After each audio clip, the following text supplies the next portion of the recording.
Welcome back to the Detect Crime Series webinar presented by Serialize. In each episode, we examine one specific aspect of how crime series work, with a little help from the excellent scholars of the Detect Project, practitioners from the field, and our Serialize instructors. Last week, we looked at the classic crime procedural. In today's episode, we take a look at its close cousin, the investigative thriller. The investigative thriller turns the weekly case into a season-long pursuit. Here, we no longer have the resolution of a single case within the span of one episode. Rather, the murder that is discovered in episode 1 triggers an investigation that spans across many episodes and hours. How does the investigative thriller manage to keep our interest over such a prolonged period of time? Here again, we need to take a good look at the story engine. How does a single homicide generate enough story to fill a minimum of 6 to 10 episodes? I'll let you in on a secret. It's not about the murder. It's about the characters. First, let me clarify what I mean by investigative thriller. In many ways, the template for this kind of show was laid by the US series Twin Peaks in 1990. Yet the Scandinavian noir series, with their shorter season spans than traditional American network shows, have been most adept at refining this subgenre over the last 15 years. Most notable examples include Denmark's The Killing, Follow the Money, and more recently DNA, the Danish-Swedish co-production The Bridge, Norway's Mammon, Iceland's Trapped, and Sweden's Hjortskott. British variations on the genre include Broadchurch, Marcella, and the Swedish-UK co-production Young Wallander. US networks have tried their hand on adapting shows such as The Killing, but they found more commercial and critical success with anthology series like True Detective or American Crime. Of course, the main difference to the standard police procedural is that the investigative thriller is serialized. The storyline extends across multiple episodes. The initial murder case won't be solved until the very last episode of the season. But in many ways, the investigative thriller follows a similar pattern as the classic police procedural. The investigators follow the leads, interview suspects, and try to solve the mystery of who killed the victim. The plot mechanics simply occur on a much more elaborate scale. There are more suspects with more complex backstories that can be explored. And, as in the classic police procedural, our detectives won't know the true identity of the killer until the final climax. In fact, our heroes are fighting against an unknown antagonist who keeps throwing up new obstacles. For the killer does not simply wait for the investigators to discover him or her. As the detectives solve the clues, the antagonist will attempt to thwart their progress by, for instance, damaging or stealing evidence or killing potentially more witnesses. For the writer, this is useful because it raises the stakes for our protagonist. Now, it's not only a matter of solving one case and restoring justice, but even more urgently, to prevent further crimes and protect the innocent. Increasing stakes and fighting against an unknown antagonist also raises our curiosity as viewers and propels us to stick with the series. The serialized storyline requires a dedicated viewership that follows the unfolding of the case until the very end. Yet the investigative thriller is not merely about solving a single crime. Maintaining the viewer's curiosity for the killer over the span of 6 or 10 episodes is a big task for a writer. So how do you do that? I asked producer Philip Steffens, who made the thriller series Weinbach, The Valley, how writers should approach this task. Be quite honest, for me, in storylining, obviously you think about, and you have to do this much more in the 6, 8, 10 episode one case story arc. You have to directly outline much more the different characters and the twists and turns for the entire series. That's natural, but and you also have to figure out if you have enough story arcs and characters for that kind of storytelling. That said, you still will have sort of problems of the week. You might have the case that is the big one, but you will have steps every week that you get through to the end. So there are arcs within each episode, even from a serialized show. It's just the big case is not over yet.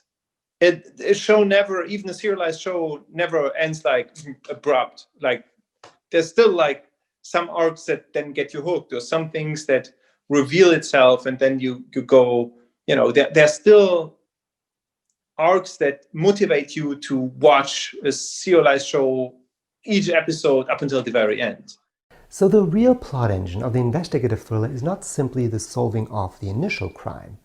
Rather, like the peeling of an onion, the investigative thriller reveals layer by layer new secrets and potentially more crimes.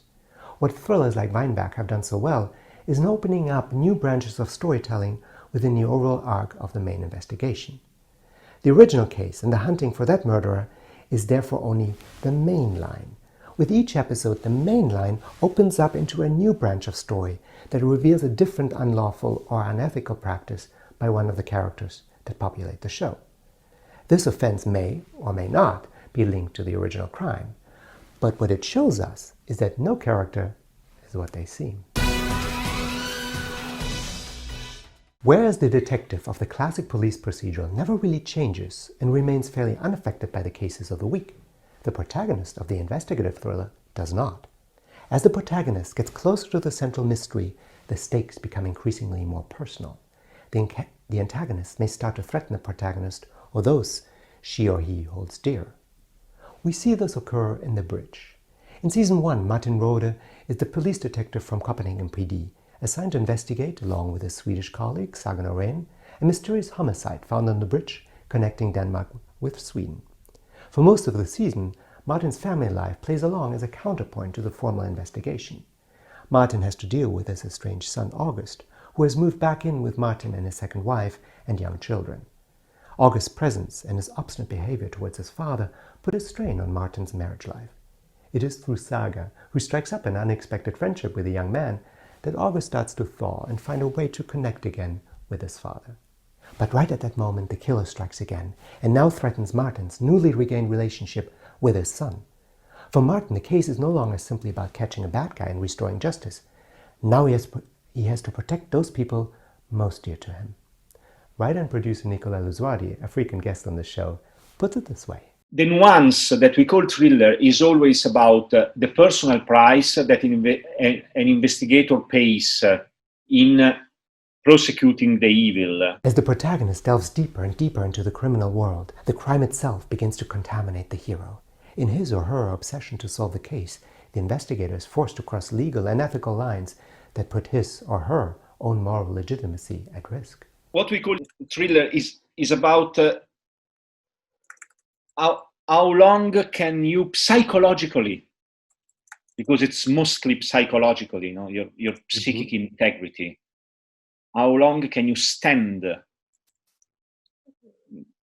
to be in connection with the hunting the evil, being provoked by the evil. In the final confrontation with the antagonist, the protagonist must then decide how far is she or he willing to go.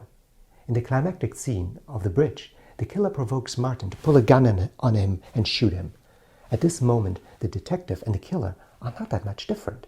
All it takes is for Martin to pull the trigger and he becomes the same as the killer. But the contamination comes from make you, investigator, experience that you are not so different from him. He closed the distance. And so the counter team, the antagonist, the counter thematical point of view, the counter thematical point of view of the antagonist is essential, because has to challenge a bit the strength of the investigator. In the final count, what differentiates the hero from the antagonist? What act will effectively save him or her from becoming the same as the antagonist? It is in fact Saga, the other half of the hero pairing, who saves Martin from himself. She commits the biggest sin in her book, She Lies, in order to stop Martin from stooping to the killer's level. For one of the major themes of the investigative thriller is the insidiousness of crime. Whereas the classic police procedural tells us that no man or woman is above the law, the investigative thriller tells us that no one is without sin. The plot mechanics of the investigation and character development work in lockstep to lead us to this question: what is a story really about? What do the TV makers want to say with this work? For in order to capture us as viewers, the mystery must reveal something fundamental about human existence. The UK series Broadchurch is a great example of format and character working hand in hand to say something profound. In the pilot, the body of 11-year-old Danny Latimer is found on the beach of the small seaside town of Broadchurch on the Jurassic Coast. Local Detective Sergeant Ellie Miller and her new boss, Detective Inspector Alex Hardy, a transfer from out of town, declare the investigation a homicide when it turns out that the boy was strangled before being thrown off a cliff. D.S. Miller, who has spent her entire life in this town, believes that the perpetrator must be an outsider. However, D.I. Hardy chides her for her naivete and tells her that anybody in a town could be a suspect. Miller responds that she's known these people all her life. This argument between the two characters becomes the guiding narrative principle of the show. Because as Hardy and Miller follow the clues, they realize that many of the townspeople indeed have something to hide. Each episode brings forward a new suspect in the murder case and shows the repercussions on their personal lives. The show clearly says that no one is without sin, but while the suspect anybody mantra is a sign of good police work, it is also detrimental to the community.